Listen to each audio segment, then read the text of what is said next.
আজ আমি এসেছি পরেশনাথ জৈন মন্দিরে। উত্তর কলকাতার গৌরীবাড়ি এলাকায় বুদ্ধিদাস টেম্পল স্ট্রিটে এই মন্দিরটি অবস্থিত।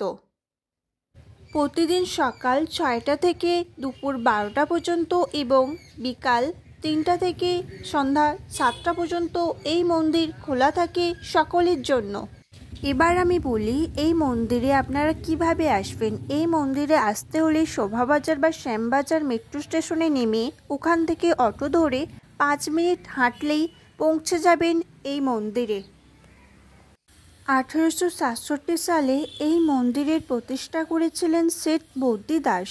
মন্দিরটি 23তম জৈন তীর্থঙ্কর পরেশনাথকে নিবেদিত এবং তার নাম অনুসারে এই মন্দিরের নাম হয়েছে পরেশনাথ মন্দির।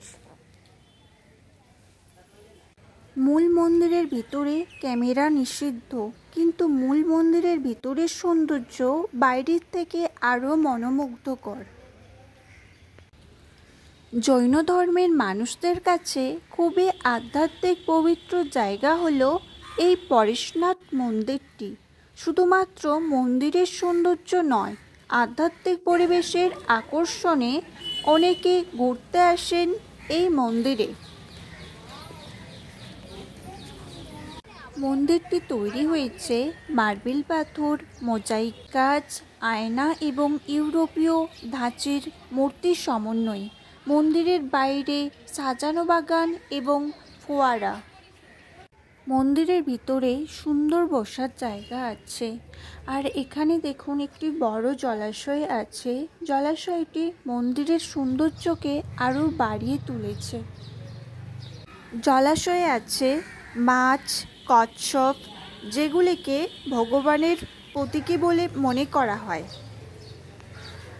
এখানে আছে মোট 4টি মন্দির: শীতলনাথজি মন্দির, চন্দ্রপ্রভুজি মন্দির, মহাবীর স্বামী মন্দির, দাদাওয়ারি ও কুশলজি মন্দির। আমি আরও একটি মন্দিরে প্রবেশ করলাম। আজকে বৃষ্টি হচ্ছে, আমি বৃষ্টিতে ভিজে ভিজে ভিডিও বানাচ্ছি। এই মন্দিরটা খুবই সুন্দর। এই মন্দিরের ভিতরে ছবি ভিডিও করা যাবে, ছবি ভিডিও করা নিষিদ্ধ নেই। ভিডিওটি ভালো লেগে থাকলে লাইক করে দেবেন। আমার চ্যানেলে নতুন ভিডিও পেতে চ্যানেলটি সাবস্ক্রাইব করতে ভুলবেন না। 4টি মন্দিরের মধ্যে আমি 2টি মন্দির দেখাতে পেরেছি, বাকি 2টি মন্দিরে ছবি ভিডিও করা নিষিদ্ধ রয়েছে।